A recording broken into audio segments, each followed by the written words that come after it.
A'udzu billahi minasyaitonir rajim. Bismillahirrahmanirrahim. Alhamdulillahi rabbil alamin. Arrahmanir rahim. Maliki yaumiddin. Iyyaka na'budu wa iyyaka nasta'in. Ihdinas siratal mustaqim. Siratal ladzina an'amta 'alaihim ghairil maghdubi 'alaihim waladdallin. Asyhadu an la ilaha illallah wahdahu la syarikalah wa asyhadu anna Muhammadan abduhu wa rasuluh. Allahumma shalli ala nabiyyina Muhammadin wa ala alihi wa sallim.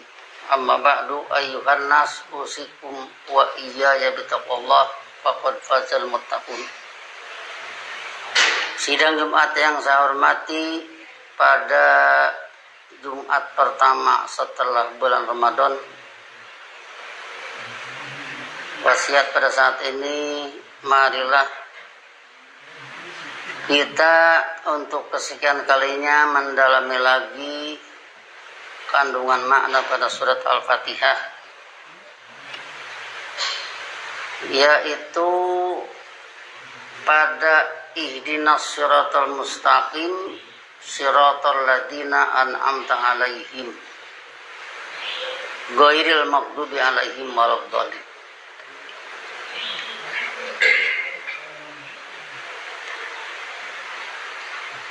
Ihdinas siratal mustaqim adalah dinul Islam. Demikian kalau kita buka tafsir Munir. Jadi doa pada ihdinas siratal mustaqim itu meminta kepada Allah agar kami diberi pedoman ke arah dinul Islam.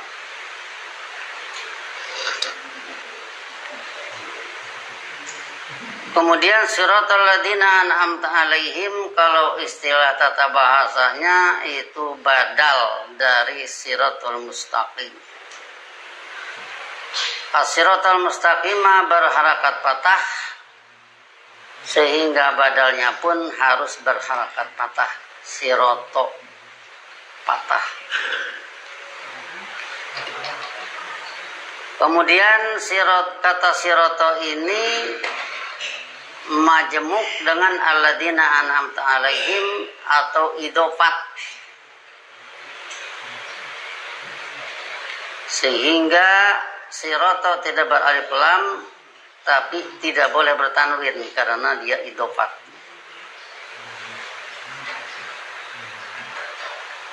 Dimaksud dengan badal ini kalau dalam bahasa Indonesia, misal kita ambil contoh, belanjalah kamu di toko saya, toko murah. Ada satu toko yang diberi merek toko murah. Belanjalah kamu di toko saya, toko murah. Jadi toko murah inilah yang menjadi badal dari toko saya.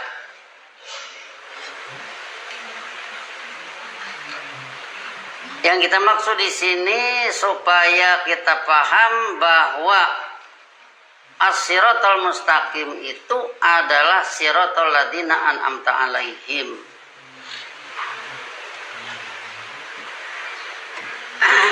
Alladzina an'amta 'alaihim sudah kita eksplor dengan surat Nisa 69. Alladzina an'amallahu 'alaihim minan nabiyyin wasiddiqin wasyuhada wassolihin. Pada Al-Fatihah an'amta 'alaihim, pada Nisa 69 an'amallahu 'alaihim. Anta pada surat Al-Fatihah juga Allah, sehingga sama dengan surat Nisa 69. Kalau dieksplor ke surat Maryam 58, ulaikal ladzina an'amallahu 'alaihim. Sini an'amallahu, Allah beri kenikmatan. Kemantapan ilmiah, ulaika mereka yang minan nabiyina, terdiri para nabi, min dzurriyyati Adam. Di sini lebih rinci lagi, dari keturunan Adam, wa mimman hamalna ma'anu, wa min dzurriyyati Ibrahim wa Israil, wa mimman hadaina wa jitabaina. Jadi berarti tamatlah dari Nabi Adam alaihissalam sampai Nabi Muhammad SAW. Itulah alladzina an'amta alaihim. Jadi begitu siapa saja yang menyatakan ihdinas siratal mustaqim dengan badal siratal ladzina an'amta alaihim, sama dengan dia meminta untuk hidup seperti sunnah para rasul terdahulu. Ini yang penting bagi kita, sebab Al-Fatihah itu salah satu syarat daripada sahnya rakaat. Kata Nabi, la rakaata liman la fatihata lahu, tidak dihitung rakaat bagi yang tidak ada Al-Fatihahnya. Dilihat dari mana tadi, sama dengan tidak ada Al-Fatihah, sama dengan tidak mengharapkan hidup seperti para rasul. Nah, jadi disinilah kelihatan pentingnya. Harus ada keinginan, harus ada permintaan hidup seperti para rasul.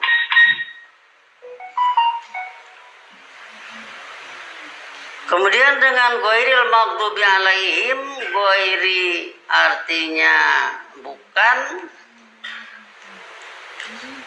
waladhdallin la artinya tidak. Berarti ingin hidup seperti para rasul terdahulu, tidak ingin hidup seperti orang-orang yang kadzdzaba wa tawalla, kalau menurut surat Al-Alaq, tukang memalsu dan tukang mencuri ilmu untuk kepentingan pribadi. Tidak mau seperti itu, sehingga dengan demikian maka ghairil maghdubi alaihim waladhdallin sama dengan faqina adzabannar. Kalau ihdinas siratal mustaqim siratal ladzina an'amta alaihim sama dengan rabbana atina fid dunya hasanah wa fil akhirati hasanah. Pada kesempatan ini mari kita ambil salah satu contoh dari alladzina an'amta alaihim atau alladzina an'amallahu alaihim. Kita ambil sunnah asbat Yusuf.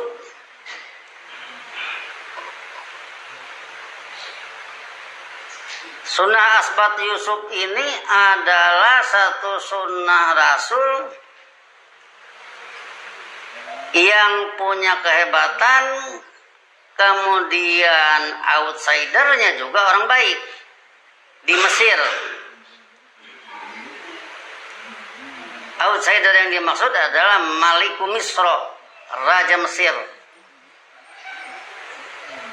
Dibuktikan pada surat Yusuf ayat 54, wa qalal maliku tuni bihi.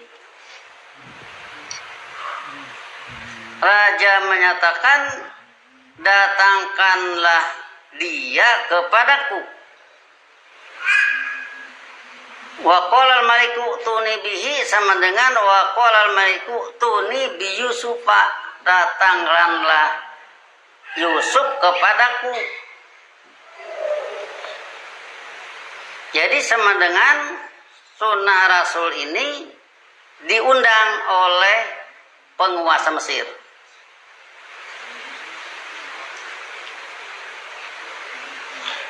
Astakhlisu li nafsi, niscaya aku minta dia supaya murni urusan dengan aku sebagai penguasa Mesir, bukan urusan lain-lain. Berarti si raja ini perlu dengan sunnah rasul untuk penyelesaian negeri Mesir. Falamma kallamahu, maka ketika terjadi dialog antara raja dengan Yusuf, qala, raja menyatakan, innakal yauma ladaina makinun amin. Sesungguhnya Anda pada periode ini, pada masa ini kuat lagi aman. Jadi berarti terjamin oleh aturan di Mesir, kuat di kalangan penguasa Mesir, lagi aman. Ya kalau sunnah Rasul itu sudah kuat lagi aman di suatu negeri, inilah yang kita katakan outsider yang baik hati, pihak luar yang baik hati.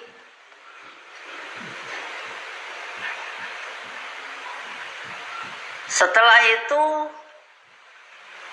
qala ja'alni ala khazainil ardi, Nabi Yusuf menyatakan, bikinlah aku menguasai perbendaharaan bumi. Ini hafidun alim, sesungguhnya aku penjaga, pemelihara, lagi berilmu.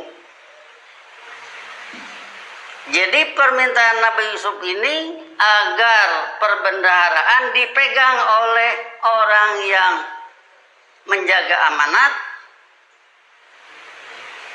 bukan koruptor, lagi berilmu.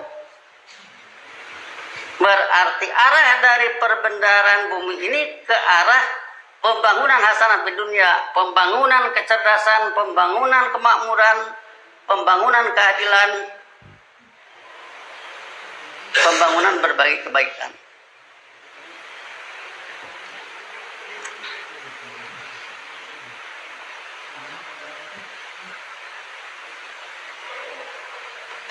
Wa kadzalika makanna li Yusufa fil ardi yatabawwa'u min haitsu yasha nusibu bi rahmatina man nasya wa la nudhi'u ajral muhsinin. Seperti itulah kami kuatkan kedudukan sunnah Yusuf di permukaan bumi, di mana dia dipersilahkan di mana saja berada menurut kehendak dia.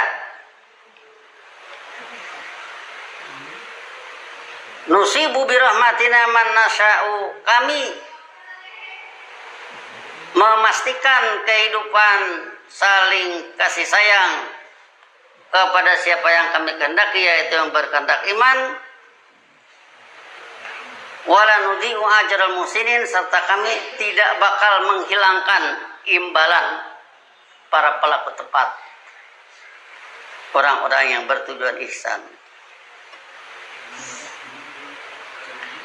Wala ajrul akhirati khairul lil ladzina amanu wa kanu yattaqun, serta imbalan di akhirat adalah lebih indah bagi orang-orang yang beriman, lagi yang berbuat patuh secara ilmiah menurut ajarannya.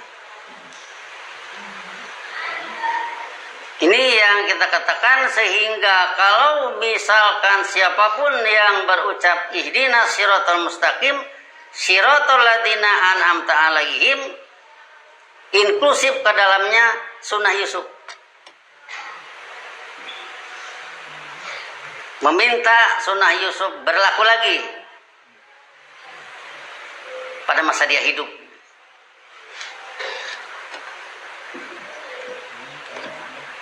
Kemudian satu lagi yang boleh dikatakan kontradiksi dengan sunnah Yusuf. Kontradiksinya bukan sunnahnya ya, yang kontradiksinya yang outsidernya, pihak luar yang kontradiksinya, yaitu sunnah Nabi Musa.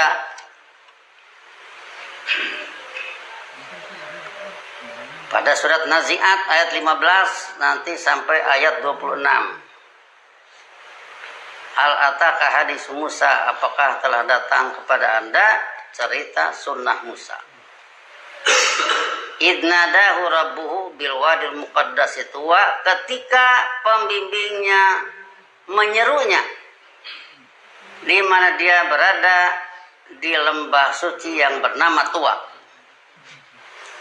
Lembah suci ini lembah kehidupan, binaan Nabi Musa alaihissalam, satu komunitas yang pada surat Fatir 29 dikatakan innalladzina yatluna kitaballah.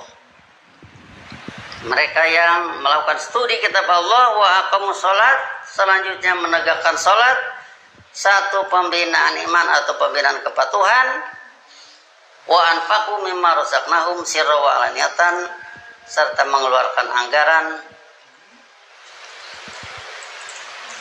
dalam keadaan rahasia ataupun terang-terangan. Itulah masyarakat yang yarjuna tijaratan lan tabur. Dari komunitas itulah Nabi Musa diseru oleh Allah. Dari komunitas itulah Nabi Musa diseru oleh Allah. Kemudian idhab ila fir'auna, pergilah Anda kepada Fir'aun. Innahu togo, sesungguhnya dia kelewat batas. Jadi kalau yang tadi mengundang Nabi Yusuf, kalau yang ini berlaku kelewat batas. Fakul halaka ila antazaka, tegaskan oleh Anda, apakah Anda, Fir'aun ya artinya, ada niatan untuk bersuci diri. Wa ahdiyaka ila rabbika fatasya, serta aku bimbing Anda, aku pedomani Anda ke arah ajaran pembimbing Anda, fatasya, maka Anda akan takut. Tentu takut dari togonya tadi, berlaku kelewat batas, akan takut akan azab Allah.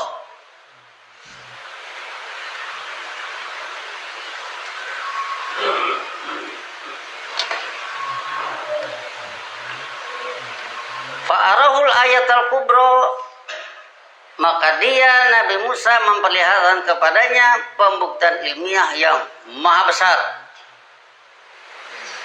Alam semesta patuh itu kan maha besar. Kehidupan manusia yang congkak itu ya sebesar apa sih manusia sebenarnya? Dibandingkan alam dengan alam semesta tidak ada artinya. Sekali daerah diguncang 7, sekian skala Richter aja sudah teriak-teriak. Tidak ada kemampuannya. Sekali kena tsunami aja yang dapat membangun sekian tahun habis triliunan itu menjadi ludes. Nah, begitu ayat Al-Kubra diperlihatkan kepada Fir'aun oleh Nabi Musa, fakadzdzaba wa asaw. Dia tidak terima. Dia malah durhaka.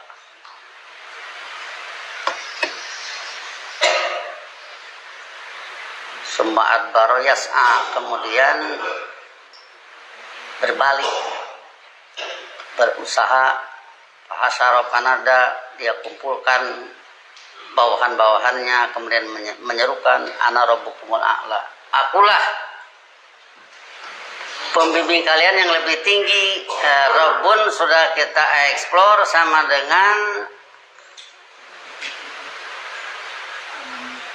siasatun, rabbayar boroban sasai susu siasatan, sama dengan kebijakan. Jadi ana rabbukumul a'la, akulah pembuat kebijakan kalian yang paling tinggi banding dengan pembimbingnya Musa, banding dengan Allah.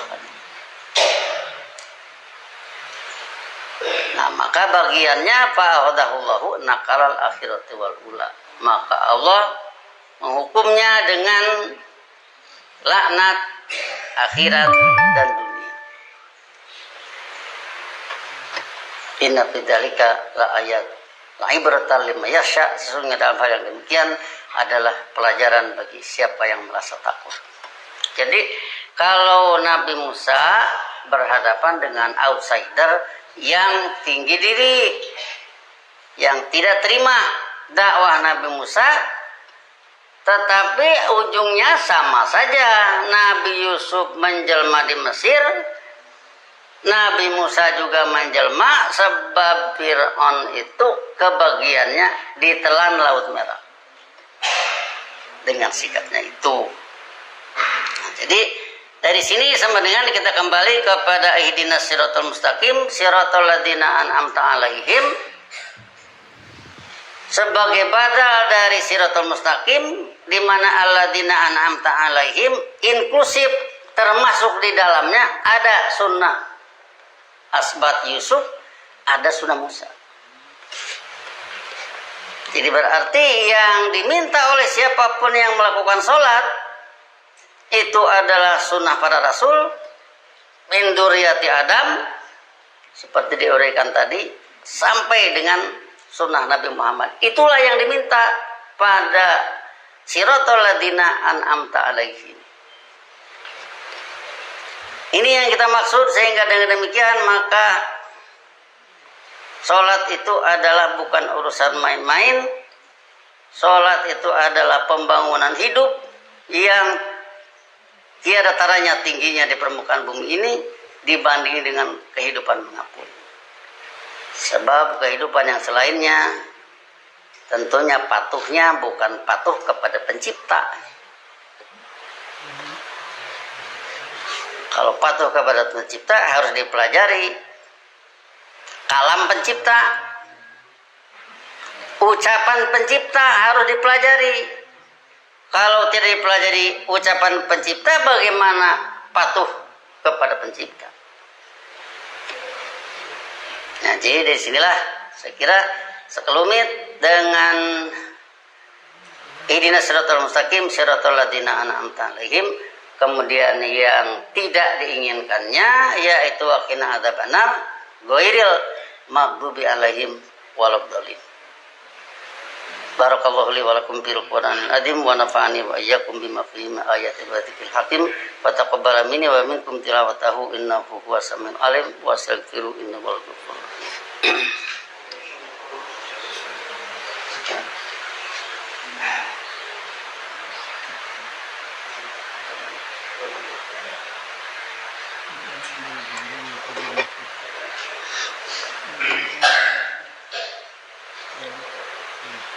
Alhamdulillahilladzi wa'ada alladziina amanu wa 'amilus sholihati minhum maghfiratan wa ajran 'azima. Asyhadu an la ilaha illallah wahdahu la syarikalah wa asyhadu anna Muhammadan abduhu wa rasuluh. Allahumma shalli ala nabiyina Muhammadin wa ala alihi wasallim. Amma ba'du, ayyuhan nas usikum wa iyaya bittaqwallah faqad fazal muttaqun. La raq'ata liman la fatihata lahu. Rakaat adanya dalam sholat, fatihah adanya dalam sholat, sehingga dalam ini kita ambil surat Maidah ayat 58. Di sana berbunyi wa idza nadaitum ila sholati takhuduha huzwa wa la'iba dzalika bi annahum qaumun la yaqilun. Apabila kalian menyeru ke arah sholat, mereka membikinnya huzuan, jadi guyonan, walaiban, serta jadi mainan. Sholat dibikin jadi guyonan, di sholat dibikin jadi mainan. Dzalika bi annahum qaumun la yaqilun. Itulah oleh karena mereka adalah satu bangsa yang tidak memahami persoalan. Di sini untuk kesekian kalinya mari kita pertajam dengan orang yang mengatakan di YouTube ya. Karena ada orang yang ngomong seperti itu. Ngomongnya sangat bodoh orang yang menyembah Ka'bah. Nah, ini sekali lagi bukan untuk kali ini saja saya menjelaskan ini, dan anggaplah ini adalah jawaban, ini adalah clearance, ini penjernihan dari orang yang mengatakan sangat bodoh orang yang menyembah Ka'bah. Pertama-tama bahwa menghadap Ka'bah di dalam sholat, mustaqbilal Ka'bah, itu adalah menghadap komandan yang dilambangkan dengan Ka'bah. Sebab Allah sebagai komandan bukan manusia. Kalau komandannya manusia, ya bisa berdiri di sana, di Masjidil Haram. Tapi karena bukan manusia, maka dilambangkanlah dengan satu bangunan kotak,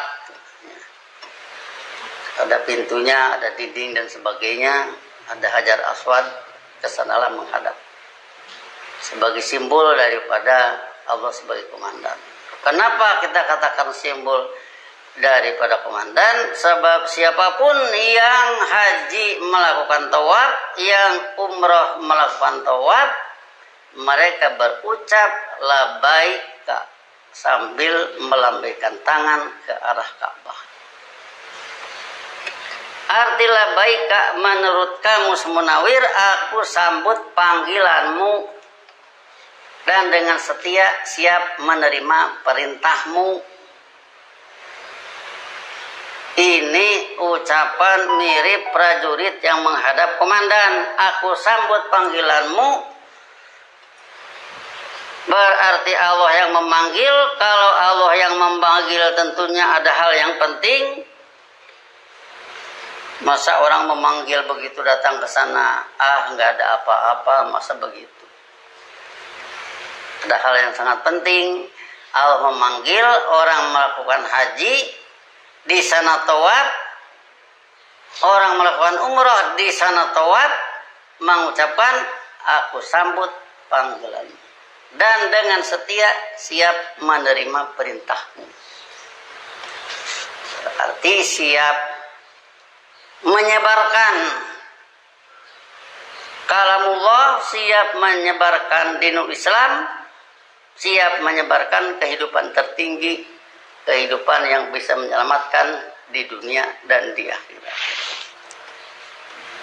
Maka kita menghadap Ka'bah sama dengan menghadap simbol dari komandan. Sehingga untuk itu maka bisa kita katakan bahwa sholat itu adalah upacara kepatuhan kepada ajakan komandan. Komandannya Allah, komandonya Quran. Komando terbagi dua, negatif command and positif command.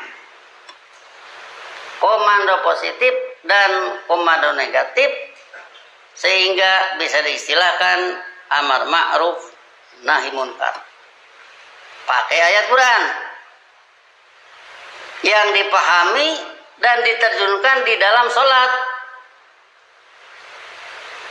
Tahu arti kamusnya, tahu kalimatnya, tahu kandungan maknanya, sehingga jelas-jelas membangun hasanah di dunia, ke arah perdamaian, ke arah kemakmuran, ke arah kecerdasan, ke arah kesejahteraan dan keselamatan seluruh manusia. Tetapi yang tadi yang nadaitum, kalian menyeru ila sholat ke arah sholat, ittahoduha huzwa wa la'iban, mereka membikinnya menjadi guyonan dan main-main. Kenapa? Dalika bainahum qaumun la yaqilun. Demikianlah oleh karena mereka adalah bangsa yang tidak memahami persoalan. Di sini tentunya ada dua masalah. Satu, outsider yang jelas membikin huzwan walaiban. Yang kedua, insider, pihak ke dalam juga harus koreksi. Koreksinya apa? Kalau dia sholat tidak merasa menghadap Allah sebagai komandan, kalau dia sholat tidak merasa mendapat komando, yaitu komandonya Quran, ada masalah. Apa masalahnya? Yang punyanya sendiri malah tidak ngerti masalah. Kalau outsider jelas tadi mengganggu. Ini yang insidernya malah tidak mengerti masalah. Itu yang perlu diperhatikan. Itu yang menuntut kita melakukan penelitian ayat-ayat Quran. Itu yang menuntut kita untuk didik generasi muda, hafal ayat Quran, bisa baca Quran, hafal ayat Quran, kemudian terus ke arah dewasa, bukan hanya sekedar hafal, tentu ada pemahaman. Nah, susah katanya pemahamannya, itu bukan bahasa kita. Kalau mengerjakan sesuatu susah-susah ya tidak akan selesai. Naik kelapa aja susah. Ya kalau semua orang susah naik kelapa, nggak akan ada yang naik kelapa. Nah, jadi disinilah maka yasiru walatu asiru, kepada pengajar bikin mudah, jangan kalian bikin sulit, sehingga semua bekerja sama. Bagaimana caranya? Sebab Quran itu adalah hudalil muttaqin. Quran itu adalah hudalin nasi, pedoman hidup bagi manusia, yang berawal dari Bismillahirrahmanirrahim pada surat Al-Fatihah dan berujung oleh minal jinnati wan nas pada surat An-Nas. Itulah wilayahnya. Oh, bagaimana katanya ini kalau saya tidak paham? Ya kita tanya aja, kita ini manusia bukan?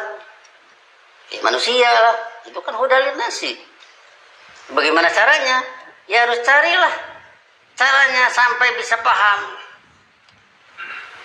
Oh, belum sampai paham tapi sudah berjalan ke arah pemahaman, itu dalam perjalanan. Ya, macam-macam lah manusia. Yang penting ada upaya ke arah pemahaman. Kalau sudah paham, benar-benar sudah bisa dipastikan membangun hasanah di dunia. Kalau orang sudah salah tidak memperhatikan hasanah di dunia, berawal dari Bismillahirrahmanirrahim pada surat Al-Fatihah dan berujung oleh minal jinnati wan nas pada surat An-Nas. Itulah wilayahnya. Oh, bagaimana katanya ini kalau saya tidak paham? Ya kita tanya aja, kita ini manusia bukan?